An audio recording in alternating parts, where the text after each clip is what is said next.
La Séphéla, le bas pays, était riche de souvenirs pour tout juif qui avait conservé ses souvenirs des lectures du livre. Sise entre la mer de Sel et la côte, brodée au nord par la vallée de l'Ayalon et au sud par des vallées parallèles, pareilles aux griffures d'un lion géant. Elle avait été le théâtre des exploits de Samson contre les Philistins. Et c'était là aussi que Dieu avait suspendu la course du soleil, afin de permettre à Josué de remporter une victoire totale contre les 5 rois qui s'opposaient à son armée. C'était aussi le repère des Zélotes de Judée, de Gézer à Aiglon, en passant par Nachash. Ils étaient chez eux. Cela fait plus d'un quart de siècle, exactement depuis le recensement donné par Rome,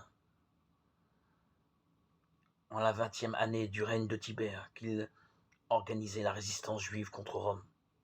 Telle était la raison pour laquelle on les appelait parfois les Chassinines armés. Les gens de Séphala rêvaient donc de rivaliser un jour avec Josué et Samson tout à la fois. Les légions aux aigles ne s'aventuraient pas la nuit sur les chemins de la Séphéla, alertés de leur présence et connaissant leur passage obligé, les zélotes leur dressaient presque régulièrement des embuscades. Et le plus souvent, celles-ci se terminaient mal pour les Romains. Leur ennemi connaissait le terrain bien mieux qu'eux. Il surgissait soudain des forêts et des forêts, et parvenait chaque fois à laisser 5 ou 6 morts païens sur la poussière des chemins. Pas question de consentir à ces incirconcis le droit de gouverner un pays juif. Ni la procure, ni la maigre garnison de Beth-Shemesh n'y pouvaient rien. Impossible de reconnaître ces brigands, car ils ne portaient aucun signe distinctif.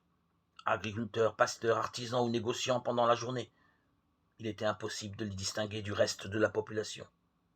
Et les Romains n'allaient quand même pas exterminer les habitants de toute une région.